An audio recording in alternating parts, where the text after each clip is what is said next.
শুভ্র কিন্তু নীলাদ্রিকে প্রতি রাতেই স্বপ্নে দেখত। ধীরে ধীরে একাকিত্ব আর ভালো লাগছিল না শুভ্রের।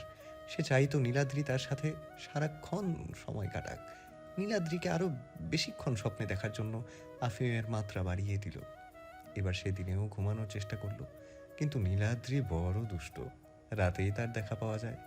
দিনের ঘুমে নীলাদ্রি বোধহয় ফুলে ফুলে উড়ে বেড়াতেই ব্যস্ত থাকত। এদিকে নীলাদ্রিকে কাছে পাওয়ার লোভে একদিন শুভ্র বাগানে এসে তাকে একটি কাঁচের বোতলে আটকে ফেলল। এরপর বাসায় নিয়ে এলো তাকে।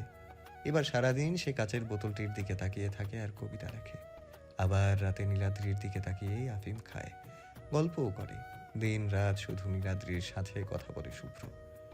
এরপর একদিন ভোরে ঘুম ভাঙতেই শুভ্র দেখল নীলাদ্রি নিস্তেজ হয়ে পড়ে আছে। তা দেখে কাচের বোতলটি হাতে নিয়ে ঝাঁকাতে লাগলো সে, কিন্তু কোনো নরণচরণ নেই। এবার ঢাকনা খুলে দিল শুভ্র, তবুও নীলাদ্রি নড়ে না। পুরো একদিন নীলাদ্রির নিস্তেজ ডানাগুলোর দিকে তাকিয়ে পার করলো শুভ্র। চোখ ঝাপসা হয়ে আসছে তার। এভাবেই ঘুমিয়ে পড়ল সে। এবার তার স্বপ্নে এলো নীলাদ্রি। তবে আজ সারাদিনের কথার উত্তর দিতে আসেনি সে। শুকনো মুখে বলতে এলো, এতই যদি ভালোবাসতে তবে আগলে রাখতে জানলে না কেন? এখন তো আমি হিনা কাটাতে হবে কবি সাহেব, আমি আর ফিরছি না যে। শুভ্রের ঘুম ভেঙে গেল। দেখলো টেবিলে নিথর পড়ে থাকা নীলাদ্রির শরীরে পিঁপড়া হামলা করছে। শুভ্র উন্মাদের মতো পিঁপড়েদের তাড়াচ্ছে, কিন্তু তার অশ্রু দেখেও স্রষ্টা নীলাদ্রিকে আর ফিরিয়ে দিল না। এখন শুভ্র আর নীলাদ্রিকে স্বপ্নে দেখে না, সে শুধু ছটফট করে। আর তার আর্তনাদ পুরো ঘরে আধার ছড়িয়ে দেয়, যেই আধার রবি করের স্পর্শেও কাটে না। অরুণিকার ঝাপসা চোখ জোড়া স্থির হয়ে রইল দিঘির জলে। তার কানে গুঞ্জরিত হলো হিমালয়ের লেখা কবিতা। তুমি মোর আধার ঘরের আলো, আমি তো অমানিসার ছায়া। তোমারে আমি বাসিয়াছি ভীষণ ভালো, বিধি ধরিতে পারলাম না তোমার মিষ্টি কায়া। কল্পনায় চলিত আমাদের মিষ্টি প্রেমালাপ, বুঝিতে পারিনি তা ছিল আফিমের ফাঁদ। হৃদয়ে মোর ত্রিসাধুর চাইতেছিল সম্মুখ সংলাপ। আফিম ফল দেখাইল মোরে ভূমিহীন ছাদ। যেথায় না কোনো সিঁড়ি সেথায় কেমনে আমি যাই। বইতেছে নিঃস্ব হাওয়া ঝিরি ঝিরি, সুখের ঠিকানা আর কোথায় পাই। এই ফুলের ক্ষমা হোক, পারিতেছি না টানিতে এই গ্লানি। খোদার একটু দয়া হোক, ফিরিয়ে আসুক মোর রানী। পাশে কারো উপস্থিতি টের পেতেই অরুণিকা ভাবনার জগৎ থেকে বেরিয়ে এলো। আরাফ তার পাশে দাঁড়িয়ে আছে। অরুণিকা ক্ষীণ কণ্ঠে বলল, কাজ শেষ হতে কি বেশি সময় লাগবে? 2 দিন তো লাগবেই। তুই এত অস্থির হয়ে যাচ্ছিস কেন? আমার ভালো লাগছে না এখানে। কেন? জানি না। আহনাফ তো নেই, তোকে জ্বালানোরও কেউ নেই। অরুণিকা চমকে তাকালো আরাফের দিকে। আরাফ চোখ ছোট করে বলল, এভাবে তাকালি কেন? ওর কথাই ভাবছিস মনে হয়। আমার বইয়েই গেছে। বইয়ে তো যায়নি, তা বেশ বোঝা যাচ্ছে। তবে মানুষ না থাকলেও তার স্মৃতি থেকে যায়। স্মৃতি বড্ড খারাপ জিনিস রে। অরুণিকা আরাফের দিকে তাকালো। আরাফ দিঘির দিকে ইশারা করে বলল, এই দিঘি পাড়ে কত স্মৃতি আমাদের। তোমাদের না, তাহমিদ আর তুর্যের স্মৃতি বেশি। আরাফ হেসে বলল, এখানে দাঁড়িয়ে ওদের প্রেম দেখাটাই আলাদা মজার ছিল। একজন চুটিয়ে প্রেম করতো আর একজন নীরবে। লাভ কি হলো? কেউ তো সফল হয়নি। আহনাফ কিন্তু পেরেছি। মানে? তোকে বিয়ে করতে পেরেছে অন্তত। ভালোবাসা হয়তো পায়নি, কিছু তো পেয়েছে। অরুণিকা ক্ষুব্ধ কণ্ঠে বলল। কিছু পাইনি। বিয়ে চাইলেই ভাঙা যায়। আরাফ কিছুক্ষণ চুপ থেকে দীর্ঘশ্বাস ফেলে বলল, ছোটবেলায় বড্ড জেদ ধরতি তুই। ভেবেছি তোর পরিবর্তন হয়েছে, কিন্তু তোর সেই স্বভাব এখনও রয়ে গেছে। অরুণিকা আরাফকে পাশ কেটে যেতে নেবে তখনই আরাফ বলল, তোর মনে আছে তুই যখন নদীর পাড়ে যাওয়ার বায়না ধরতি? দক্ষিণ পাড়ার সেই নদীটার কথা মনে পড়ে? অরুণিকা থেমে গেল, ক্ষীণ কণ্ঠে বলল, হ্যাঁ। তুই জেদ ধরতি ওইখানে যাওয়ার। হ্যাঁ। একদিন তুই সেই নদীতে পড়ে গিয়েছিলি, আর আহু তোর জন্য নদীতে লাফ দিয়েছিল। ওরে, সেদিন কি হট্টগোলটাই না বেঁধে গিয়েছিল পুরো গ্রামে। তোরা দুজনই সাঁতার জানতি না। তুই তো ছোট ছিলি, আহুও জানতো না। তোকে বেশি ভালোবাসতো তো, তাই এদিক ওদিক না দেখে একেবারে ঝাঁপিয়ে পড়েছিল। কি হিরোগিরি করতে গেল রে বাবা, না খেয়ে মুখে পানি ঢুকে বাজে অবস্থা। সবাই তো ভেবেছিল দুইটাই মরবে আজ, তবে ভাগ্য ভালো ছিল সেই যাত্রায় বেঁচে গেলি তোরা। জানিস, পরে কিন্তু আহু সাঁতার শিখেছিল শুধু তোর জেদ পূরণ করার জন্য, অন্তত পানিতে পড়লে যাতে তোকে বাঁচানো যায়। ছেলেটা তোকে সেই ছোটবেলা থেকেই ভালোবাসতো, শুধু ভাগ্যটাই ওর ভালো না। সব হারিয়ে একেবারে নিঃস্ব হয়ে গেছে। ভাইকেও হারালো, মা তো 1 নম্বরের অসৎ মহিলা, সে তো থেকেও নেই। আর ভালোবাসার মানুষটিকে কি ভয়ঙ্করভাবে হারিয়ে ফেললো। আসলে দোষটা ওর ভাগ্যের, এই জন্মে আর সুখী হবে না ছেলেটা।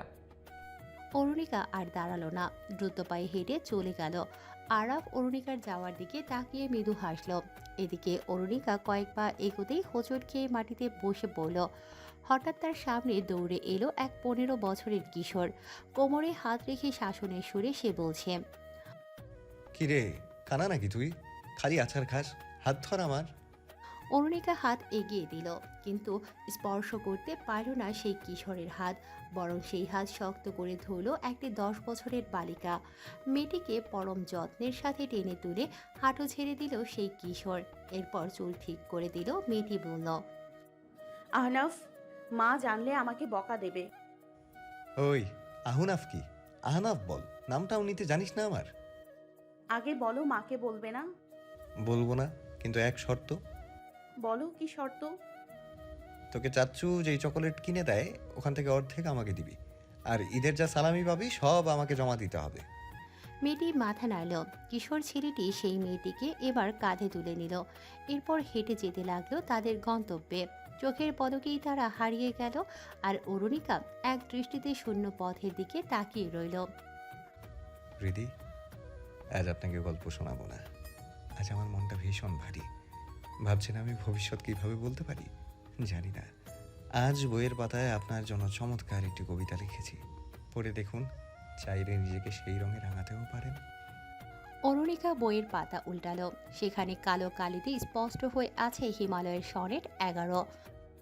শুভ্র রুমালি ঢেকে দিয়েছে তার স্নিগ্ধ মুখখানা, লাল শাড়িতে লাগিতেছে তারে ভীষণ মায়াবী, ঘন কেশগুচ্ছ হৃদয়ে দিতাছে হানা, তার কাজল কালো দৃষ্টি বলিতেছে প্রাণ হারাবি, রং মাখিতেছে শুভ্র হাত জোড়া, হৃদয়ে কারিল আখি, তার হাসিতে জড়িয়াছে প্রাণ, মন বাঁধিল মিষ্টি গান, নুপুর জোড়া প্রেম তুলিতেছে দেবে কেন সে ফাঁকি, কাপন ধরাইল তার স্পর্শ, মোর নেই কোনো অভিমান, যদি সে আমারই হয় সে আমারই আবার হইবে, বিষণ্ণ স্মৃতিতে জমিবে ধুলো তবু ফিরিবে সে মোর ঘাটে, আমি কোনো আগন্তুক নই, কবে মোরে তুমি চেনা কইবে, রঙিন হইবে আবার ধূসর রং ছড়িয়াছিল যেই মাঠে, তুমি মোর স্বপ্নে দেখা মিষ্টি গল্প যা ছিল আড়ালে ঢাকা, তুমি হিনা আমি হয়তো অল্প,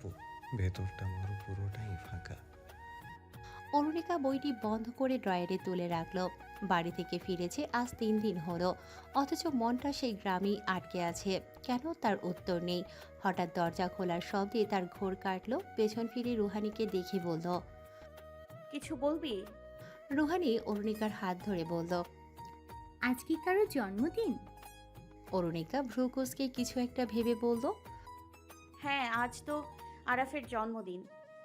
রুহানি মুখ বাঁকিয়ে বলল, তুই আমাকে আগে বলবি না? তোর কথা শুনেই তো মনে পড়লো। কি ভাই, তুই ভাইয়ের জন্মদিন মনে রাখিসনি? তোর এত সমস্যা কিসের? রুহানি হালকা হেসে বলল, আমি ওনাকে একটা গিফট দেবো ভাবছি। তোকে দাওয়াত করেছে?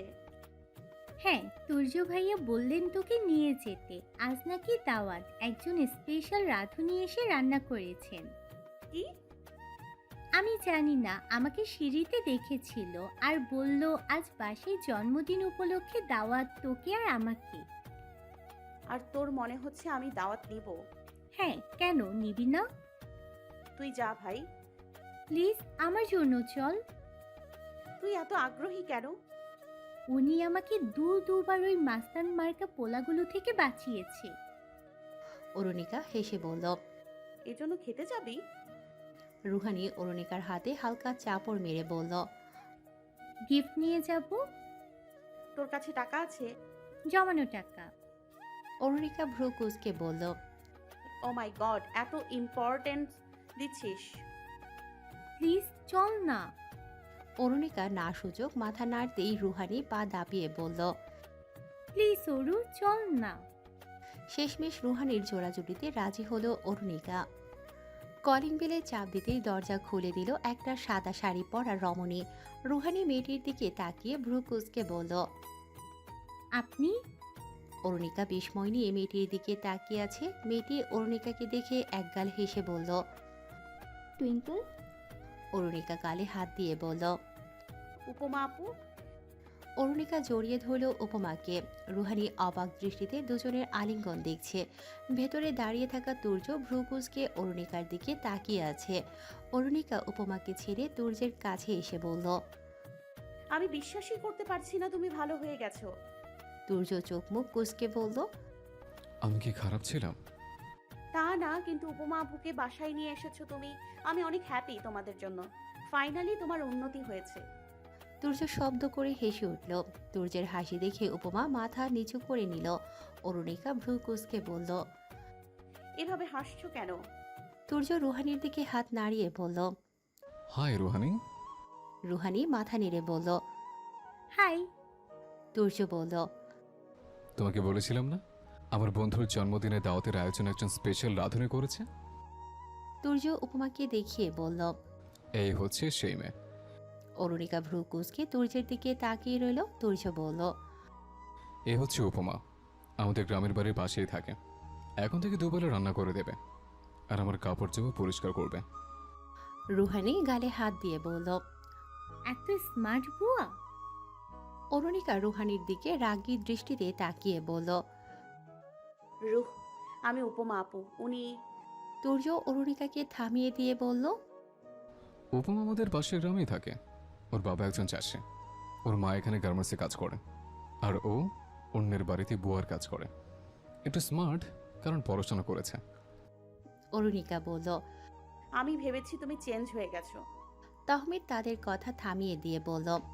আজ প্লিজ চুপ থাক, আজ আরাফের জন্মদিন। তখনই ইমন বলে উঠল। আজ তো অরু আর আহরাফের ম্যারেজ অ্যানিভার্সারি। ইমনের কথায় চমকে উঠল অরুণিকা।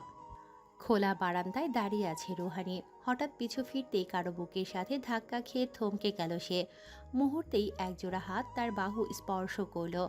রুহানি তার ভিতর চোখ জোড়া তুলে মানুষটির দিকে তাকালো। উভয়ের চোখাচোখি হলো। রুহানি স্থির দৃষ্টিতে তাকিয়ে আছে সেই পরিচিত চোখ জোড়ার দিকে। সেই দৃষ্টিতেও যেন রুহানির চোখের মাঝেই হারিয়ে গেছে। পেছন থেকে ভারী কণ্ঠের ডাক শুনে রুহানিকে ছেড়ে দিল সেই মানুষটি। রুহানি লাজুক হেসে মাথা নুইয়ে বলল। Happy birthday sir. আরাফ ভ্রু কুঁচকে তাকালো রুহানির দিকে। রুহানি তার কাঁধে ঝুলানো ব্যাগ থেকে একটা প্যাকেট বের করে আরাফের দিকে এগিয়ে দিল। আরাফ প্যাকেটটি হাতে নিয়ে বলল। কি এটা? আপনার জন্য উপহার। তুমি টাকা কোথায় পেয়েছো? নিশ্চয়ই চুরি করেছো। রুহানি চোখ ছোট করে বলল। এতটাও খারাপ না, আমি পকেট মানি থেকেই দিয়েছি। রিয়েলি? আরাফ প্যাকেট খুলে ভেতর থেকে একটা বক্স বের করে ভ্রু কুঁচকে বলল। কি এখানে? নিজেই খুলে দেখুন। আরাফ চোখ মুখ কুঁচকে বাক্সটি খুলে অবাক হয়ে সেকেন্ড খানিক রুহানির নিয়ে আসা উপহারটির দিকে তাকিয়ে মুখ চেপে হাসল। রুহানি উৎসাহ নিয়ে জিজ্ঞেস করল। কেমন লেগেছে স্যার? পছন্দ হয়েছে? আরাফকে ডাকাডাকি করেও কোনো সাড়া না পেয়ে তুর্য বারান্দায় এসে দেখল আরাফ আর রুহানি দাঁড়িয়ে আছে মুখোমুখি। তুর্য কাছে এসে আরাফের হাতে থাকা বাক্সটি দেখে ভ্রু কুঁচকে বলল। কোন বাচ্চার এটা? রুহানি চমকে তাকালো তুর্যের দিকে। আরাফের হাত থেকে রুহানির দেয়া ঘড়িটি টেনে নিল তুর্য। এরপর আরাফের দিকে ভ্রু কুঁচকে তাকিয়ে বলল। এটা কার? রুহানি হালকা হেসে বলল। এটা স্যারের জন্য এনেছি আমি। তুর্য রুহানির কথা শুনে সেকেন্ড খানিক ঘড়িটির দিকে তাকিয়ে আরাফের দিকে তাকালো। এরপর দুজনেই শব্দ করে হেসে উঠল। তুর্য হাসতে হাসতে ঘড়িটি নিয়ে বসার ঘরে চলে গেল। ইভান, ইমন আর তাহমিদকেও সেই ঘড়ি দেখালো। এরপর হাসতে হাসতে বলল। আরফের গিফট। ইমন ঘড়িটি হাতে নিয়ে এপাশ ওপাশ করে বলল, আরে এটা তো বাচ্চাদের ঘড়ি। কোন ছাগলে গিফট দিল তোকে? একটা 27 বছরের বেটাকে এই গিফট? এক কাজ কর আরাফ, তোর ভবিষ্যৎ বাচ্চার জন্য রেখে দিস এটা। রুহানি দরজার কাছে শক্ত হয়ে দাঁড়িয়ে রইল। তার চোখ জোড়া ছলছল করে উঠল। ইভান হাসতে হাসতে জিজ্ঞেস করল, আরাফ, কে দিয়েছে এটা? আরাফ রুহানির দিকে তাকিয়ে থমকে গেল। রুহানি মাথা নিচু করে দাঁড়িয়ে আছে। আরাফের দৃষ্টি অনুসরণ করে বাকিরাও রুহানির দিকে তাকালো। তাহমিদ ইশারায় সবাইকে চুপ করিয়ে দিল। উপমা রান্নাঘরের একপাশে দাঁড়িয়ে এই দৃশ্য দেখে আনমনে বলল, পুরুষ মানুষ বোধহয় এমনই হয়, তারা মেয়েদের আবেগ বুঝে না, এরা মেয়েদের অনুভূতি নিয়ে ঠাট্টা করেই মজা পায়। ইমন ঘড়িটি রেখে রুহানির সামনে এসে তার নিজের হাতে থাকা ঘড়িটি দেখিয়ে বলল, আরে মেয়ে, এটা দেখো, ছেলেদের ঘড়ি এমন হয়? ওগুলো তো বাচ্চারা হাতে দেয়। এত বড় ছেলে এসব ঘড়ি পরলে কি মানায়? ইভান বলল, সমস্যা নেই আরাফ, আরাফ ওর ছেলের জন্য রেখে দেবে। রুহানি নিঃশব্দে দরজা খুলে চলে গেল। আরাফও দ্রুত পায়ে রুহানির পিছু নিল। এদিকে রুহানি সিঁড়ি বেয়ে নামতে যাবে, আরাফ তার হাত ধরে থামালো। রুহানি অন্যদিকে মুখ ঘুরিয়ে রেখেছে। আরাফ তাকে টেনে তার সামনে দাঁড় করালো, কিন্তু রুহানির দৃষ্টি নিচের দিকে স্থির। আরাফ তার থুতনি ধরে তার মুখ উপরে তুলল। রুহানি সাথে সাথে চোখ বন্ধ করে ফেলল। রুহানির চোখ জোড়া ভেজা। আরাফ আঙুল ছোয়ালো তার গালে। সে চোখ মেলে তাকালো। আরাফ মৃদু হেসে বলল, আমার কিন্তু তোমার গিফট অনেক পছন্দ হয়েছে। আমার কাছে এটা ফ্যাক্ট না তুমি কি দিয়েছো। আমার কি ভালো লেগেছে জানো? রুহানি ঠোঁট উল্টে বলল, কি?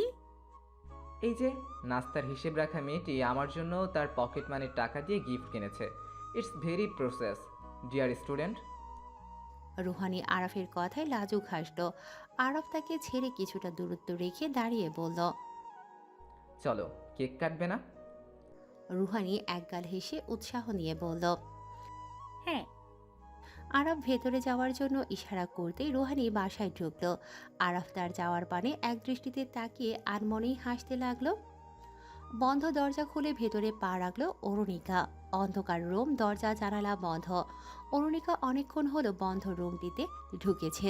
সে ধীর পায়ে হেঁটে একে একে রুমের জানালা আর পর্দার দরজা খুলে দিল। সূর্য রোশনি প্রবেশ করতেই অন্ধকার ঘরটি আলোকিত হয়ে উঠল। অরুণিকা ফাঁকা ঘরটিতে একবার চোখ বুলিয়ে নিল। তার বুকটা কেউ কামড়ে ধরেছে। অরুণিকা বুকে হাত রাখল।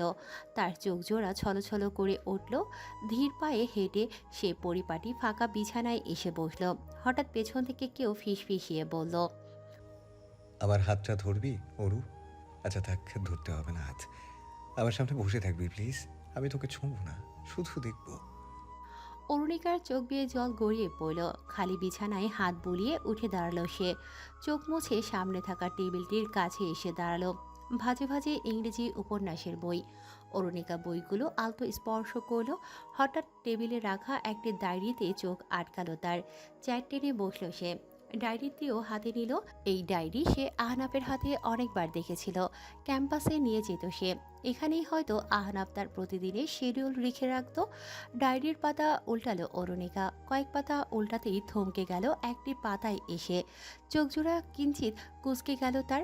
ডায়েরিতে বড় বড় করে লেখা মায়াবতী। এই হস্তাক্ষর তো আহনাফের নয়। আহনাফের লেখা বেশ পরিচিত অরুণিকার কাছে। অরুণিকা পরের কয়েক পাতা উল্টালো। বেশ কিছু পাতা উল্টানোর পর একটি লেখা চোখে পড়ল তার। ডিয়ার ভেনাস, আমি ভালোবেসেছি যাকে, তাকে ভালো কিছুই দিতে পারিনি। আমি হেরে যাওয়া এক হিমেল হাওয়া, যেই হাওয়ার স্পর্শে প্রেয়সী হৃদয়ে জমে কঠিন হয়ে গেছে। অরুণিকা লেখাটির দিকে স্থির দৃষ্টিতে তাকিয়ে রইল। যদিও এটি আহনাফের ডায়েরি, অথচ এই পৃষ্ঠার হস্তাক্ষরও আহনাফের নয়।